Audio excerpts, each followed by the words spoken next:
Good morning and welcome to Hashtag Rise and Grind. I am your host, Glenn Lundy. I am a husband to one, a father to six, and the general manager of Dan Cummins Chevrolet Buick in Paris, Kentucky, the second largest used car franchise dealer in the United States of America. It is 5:30 a.m. and I hope that you are ready to rise and grind.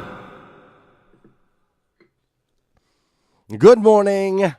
Good morning. Good morning. What's up, everybody? Today is Friday, August 31st, 2018. The first and last time it will ever be. Friday, August 31st, 2018. So we're going to make the best of this incredible day that we've got ahead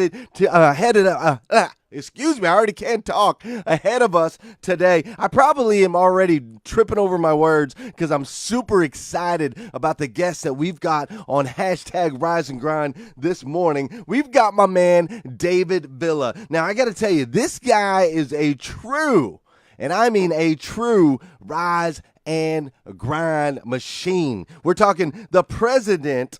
I love the title. I can't wait till I get that one day. President and CEO of IPD, which is a marketing, advertising, training platform, incredibly well known across the auto industry, making impact on people's businesses nationwide. It's truly incredible. He's an incredible leader. He's an awesome speaker.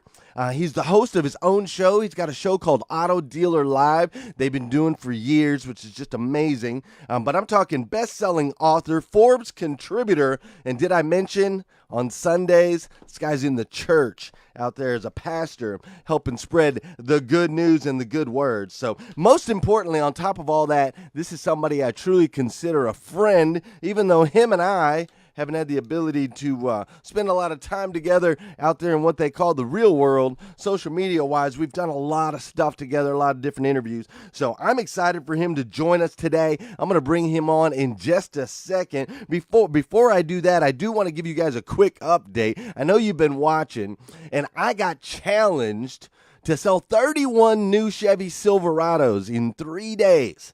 We had 3 days to sell 31 new Chevy Silverados. We're 2 days into the challenge, and I'll tell you, yesterday my boys put up 14 Silverados. We put up 5 the day before that, so we got 19 Silverados. I need 12 today. And yes, I'm throwing it out there at 5:30 a.m. because I need your help. So please, if you know somebody, we got to get 13 more. But I am so proud of the guys because they've been killing it on the Silverados. I also want to remind you that this guy, David Villa, who's about to join us here on the show, he's going to be joining me at Hustle and Grind Con, which is going to be the most amazing conference to ever hit Orlando. I'm just telling you, we've got Hustle and Grind Con, we got all the great speakers, you got the hustle houses going on, the networking opportunities. It is going to be absolutely incredible. So if you haven't got your tickets for that yet, go to glennlundy.com and you can get those. Now, I'm going to go ahead and bring my man Dave Villa on. Hopefully I did everything right and our sound's good. So I'm going to try to bring him on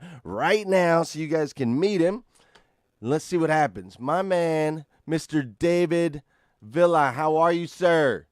I'm doing wonderful, Glenn. How's it going, my friend? It is going great, bud. We're trying to kick this thing off. Hopefully everybody can hear you. I'm going to make sure that they can before we get too deep into this interview. So if you guys would just drop into the comments, let me know that you can hear my man Dave Villa. I would greatly appreciate it.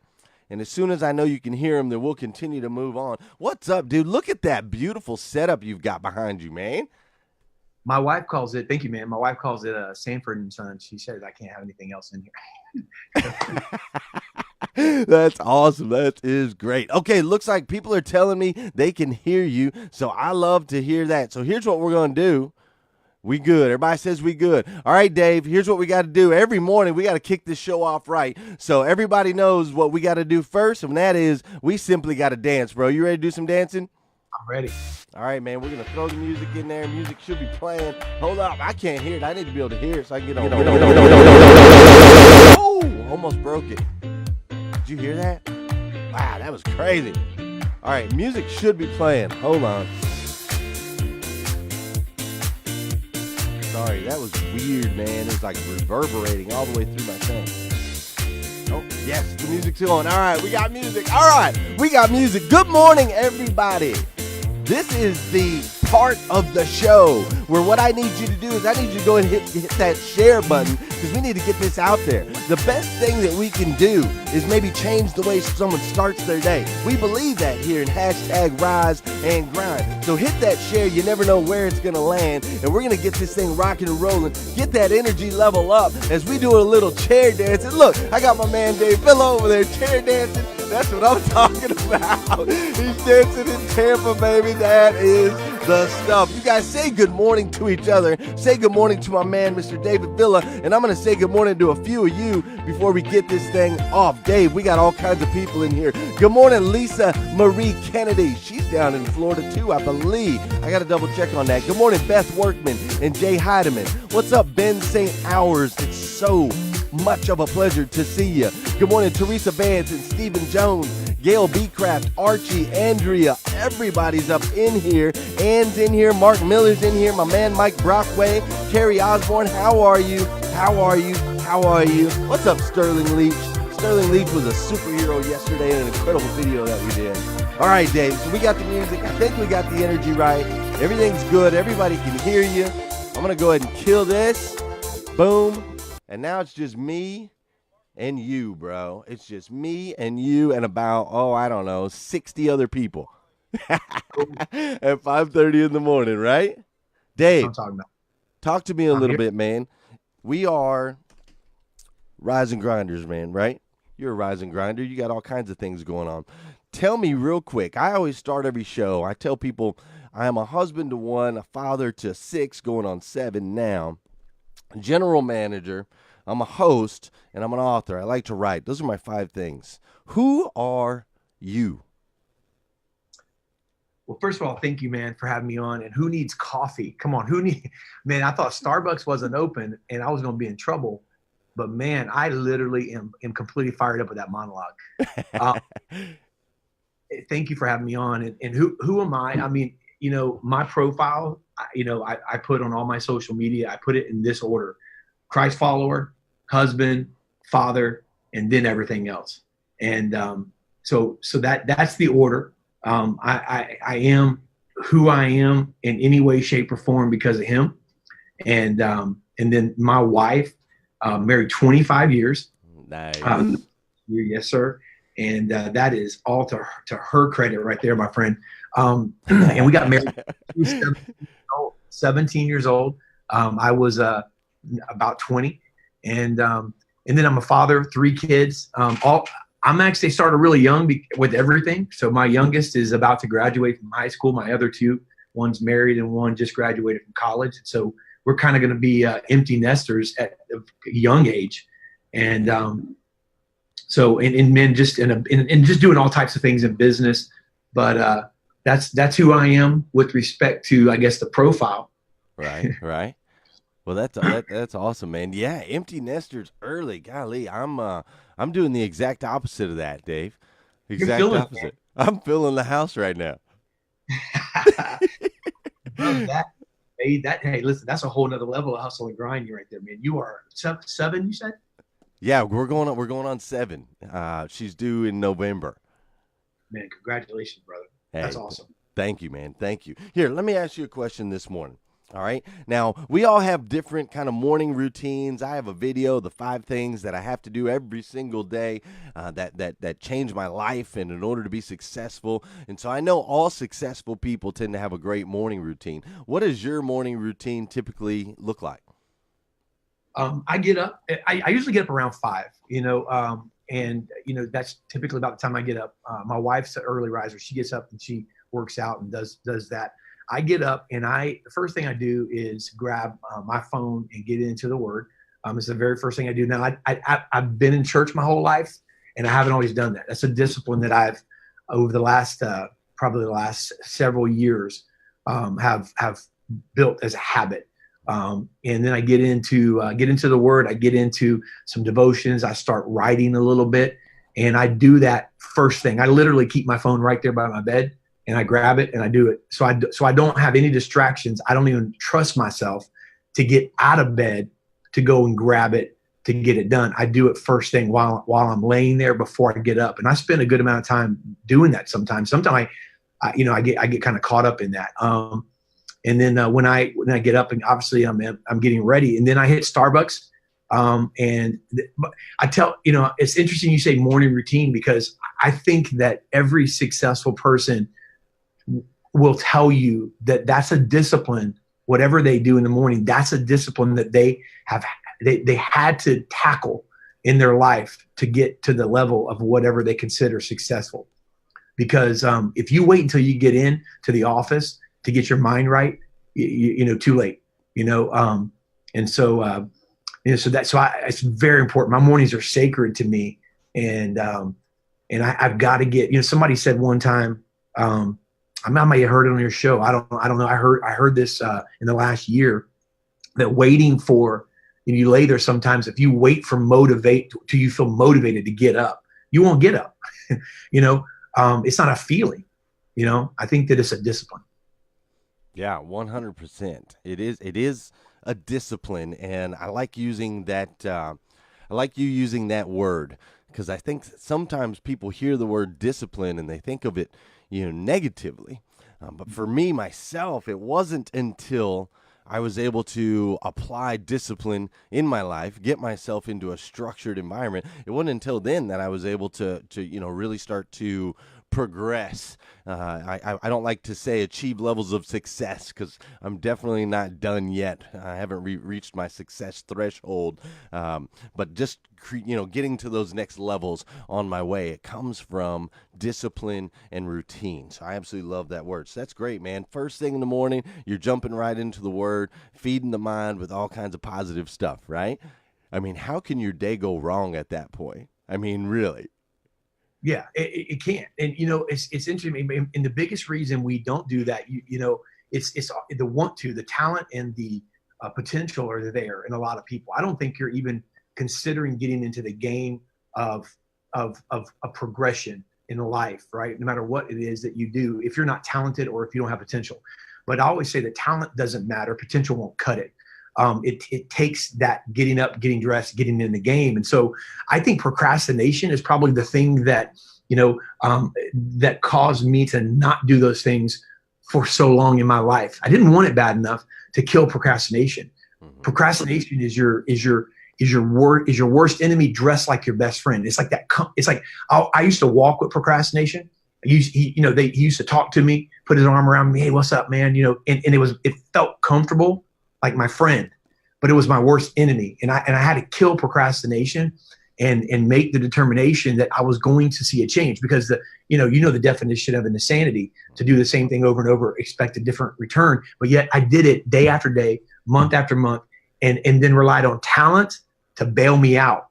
But I think that when we get tired of a bailout life, I don't want, I teach my guys here and people that I talk to, especially in sales, man, stop.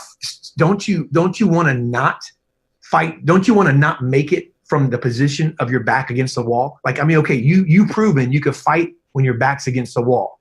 But what about when you get off the wall? What about not getting on the wall again? Right. Right. Strong. Yeah.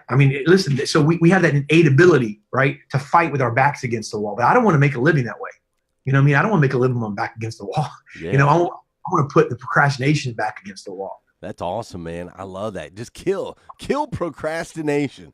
It's 5:40 in the morning, and I'm going to tell you guys right now, if we don't get anywhere else in this interview, which we will, because Davidville is straight fire, but if we don't get anywhere else, if the whole thing's shut down right now, I want you to take that with you today. Kill procrastination. Just get rid of them, right? Just out of your life, out of your existence. Because, Dave, you're right. We do all react under pressure, backs against the wall. We're backed into the corner. That's the time where we go into action. If we can have that activity level without being backed into the corner, that's powerful, man. That's powerful. That actually kind of leads me into a little bit on what I wanted to talk about with you this morning.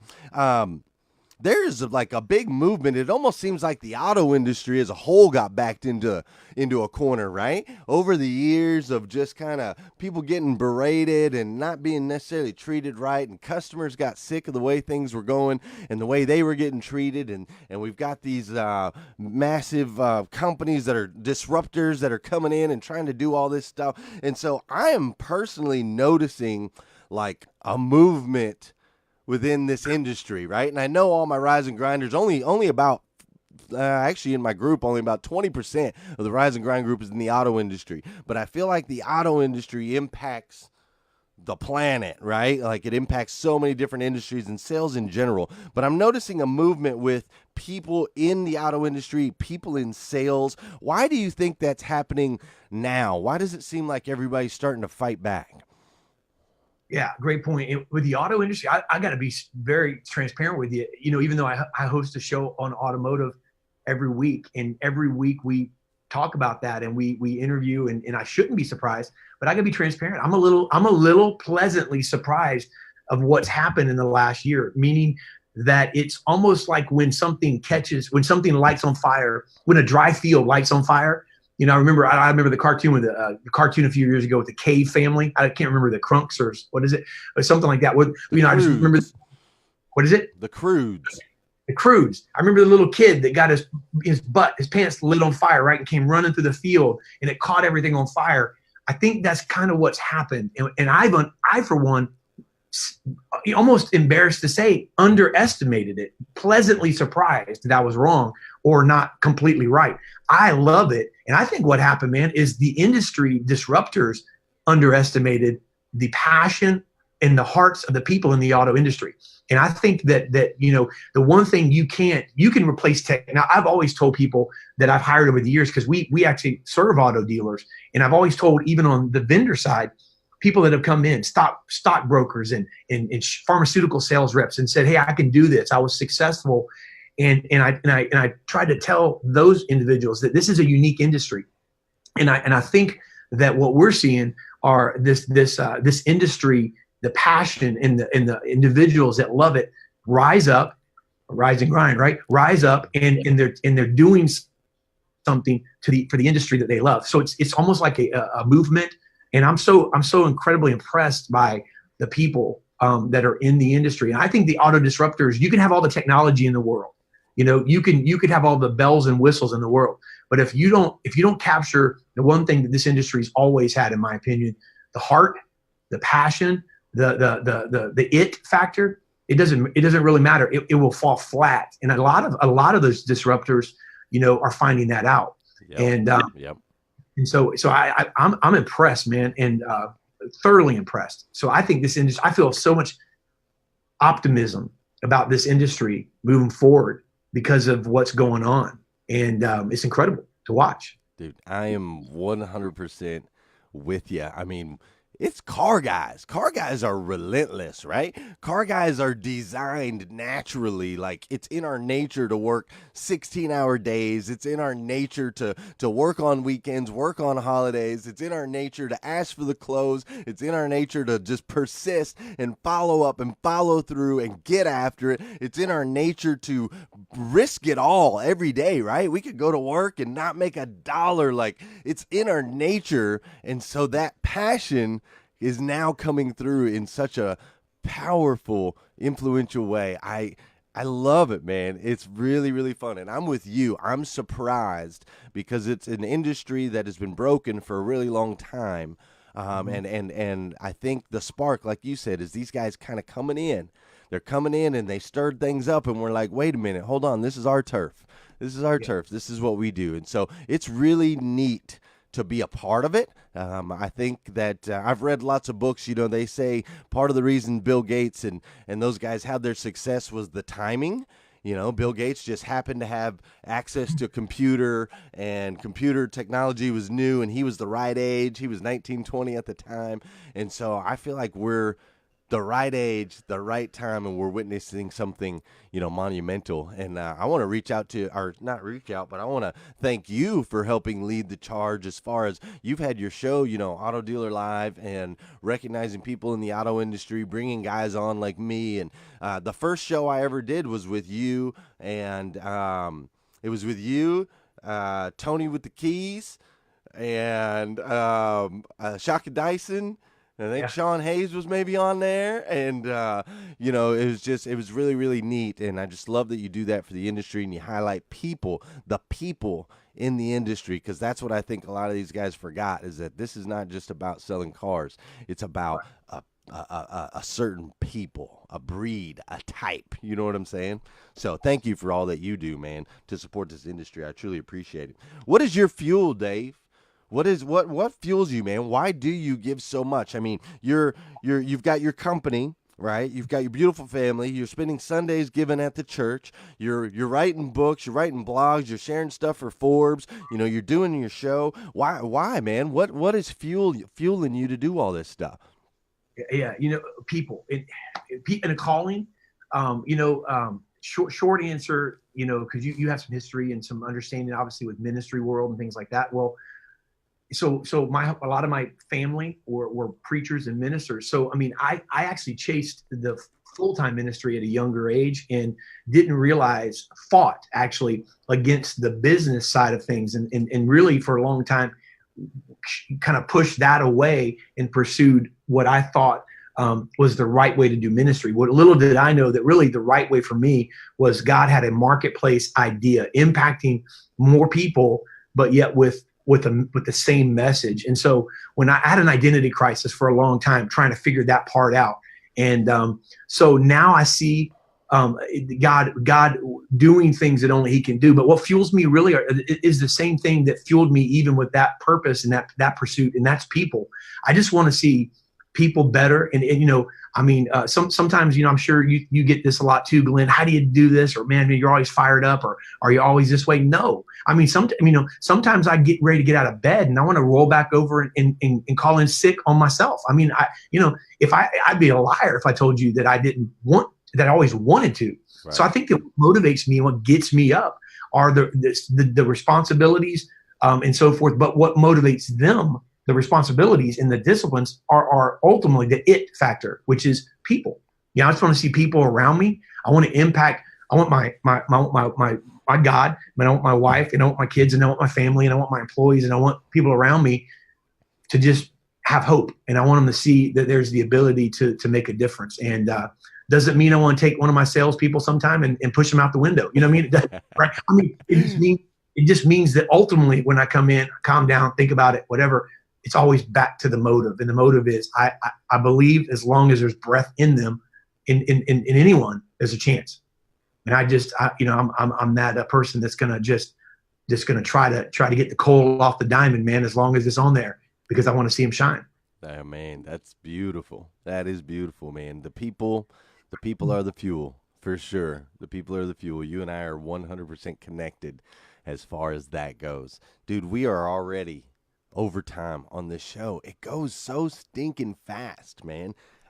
It just goes so fast. And regretfully, having a show like I do in the mornings, and I'm telling everyone to have good morning routines, we always have to stay within our timelines so that people can go and run off to the gym and do all the stuff that they're supposed to do. But before they go, I want to mention two things. One, we're going to get a 2-minute takeaway from you here in just a second. Before we do, though, I want to go back, man. For those of you guys that didn't see it, or those of you guys that even maybe did, we did a Facebook Live-a-thon a few weeks back for our friend Michelle, who, from what I understand, things are turning around like straight miracle, right? Straight miracle. She's gone from to the point where it was like her survival rate was this. Now she's got a 93% survival rate. The doctors are shocked to see what's going on in her body. We asked for miracles. We asked for prayers. We got the prayers. We got the miracles. And I want to make sure we recognize that side of it, because it's really easy to say, well, yeah, we raised $40,000 for Michelle in a day,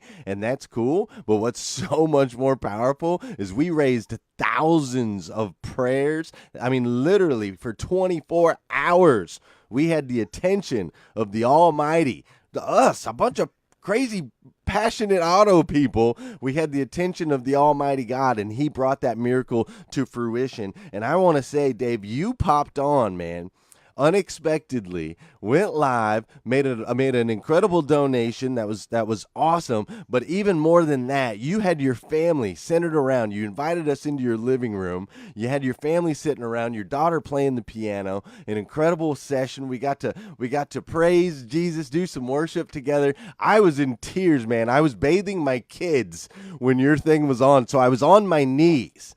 I happened to be on my knees, had the kids in the bath, and I was just in the perfect position, and you came on with your family, and I want to just say that I fell even deeper in love with you and your family in that moment, for you putting that out there and sharing that in the middle of that. It was so incredibly powerful. The timing was beautiful. It was exactly what everybody needed. So I just wanted to personally thank you. And for those of you guys that didn't see it, you got to go back and you got to watch it, because it was an incredible session. So we don't have enough time for you to tell me where that thought process came from and how you put all that together. But I want you to know, brother, I love you for doing that. I really, really do. So let's go to our 2-minute takeaway. All right. You're standing on top of the mountain, bro. It's just you up there, right? You're like iRobot style. You're standing up on the top of the mountain. Everybody's down there, and they're looking up at you, and they're looking for you. They need something. They need some wisdom. They need some hope. They need to know what they can do to apply in their lives today, or maybe this week, or maybe next month. Something that's going to change their life, and you've got 120 seconds. What are you going to tell them, my man? Easy. Don't quit. You know, I out of everything that we've talked about, the disciplines, the strategies, I mean, they're all important, but they're important in the order in which they belong. They're important as part of the process. The first thing you have to have, and the one thing that will strand along the entire journey, even when you reach other summits or levels or places of success or progression, is not quitting. Because no matter how successful you get, no matter how much money you make, no matter how many employees you have, no matter what kind of records you break, I will promise you that over and over and over and over again, you will have the temptation to stop and to quit. Because they say in new levels, new devils, so to speak. In new levels, there are new challenges and obstacles. And I would just say that the single one thing that will guarantee your success is that when you stop at the end of life, that's the first time you stopped. Meaning when you stop, when you take your final breath, you might have failed a gazillion times. You might have sucked for a period of a decade. You might have literally just completely messed it up 100 times, but you never stopped. Getting back up, brushing the dust off, and continuing to go forward. That guarantees success. So I would just say, don't quit.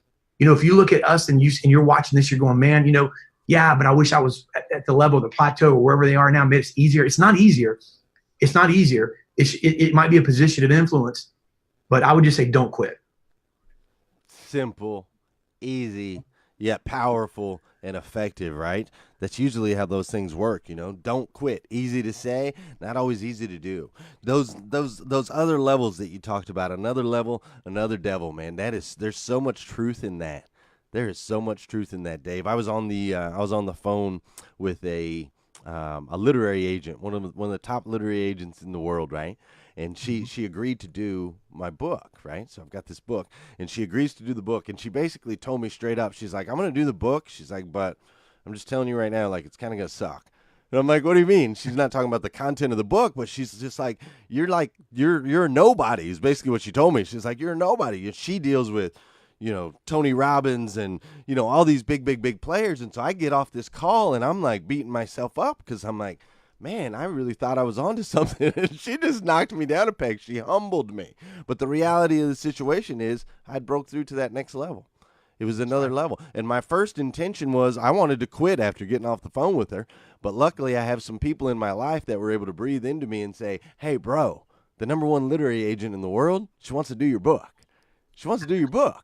And that right there, even though now it takes me to another level where I feel small, I just got to not quit. And I did have that urge to stop right there at that moment. And so I can definitely appreciate what you're saying. You guys out there in Facebook land, if you love my man Dave Villa as much as I do. If you love him, we got to hit the share button. We got to spread the word so that he can go into more people's houses, more people's lives. You got to pop on. Make sure you're following him. Make sure you're following him on Twitter and Facebook. He's everywhere. He's on Instagram at the real David Villa on Instagram. And listen, Dave, man, I got to tell you, man, I can't thank you enough for doing the show. You truly are an amazing human being, man. You really are. Like, truly an amazing human being. And I know you already know this, but as a child of God, you were uniquely made to do the things that you're doing right now on this planet, and it truly is making an impact. You are making a massive impact on your friends' lives, on your family members' lives, on your coworkers' lives, and you've made an impact in my life. And I, for one, dude, I absolutely love you for it. I do. I absolutely love you. So I don't know. You said your wife gets up early, so I might not be the first one to tell you today, but I hope I am the first one to tell you today. I know I won't be the only one, but I absolutely love you, man. We love all of you guys. Dave, can you say goodbye to all these people out there in Facebook land so we can kick this day off? Hey, man, you guys have a phenomenal day. It's last day of the month, and I would just absolutely say shred it, kill it. And I thank you so much, Glenn, man. I really appreciate you and appreciate all you do, man. Thank you so much for having me. Absolutely, man. You guys go out there and kill it today. It is Friday, last day of the month. Go out there and make it the best day you can possibly have. We'll see you guys later. Hey, if you need more videos, you can go to GlennLundy.com. There's over 150 videos up there. I don't even know how many now. If you need some Rise and Grind gear like this, you can get that at GlennLundy.com. And if you haven't got your Hustle and Grind Con tickets, which Dave Villa is going to be speaking, this guy right here who'll be speaking at the Hustle and Grind Conference. If you haven't got your tickets yet, you can get those at GlennLundy.com also. And I will see you guys later as we hashtag Rise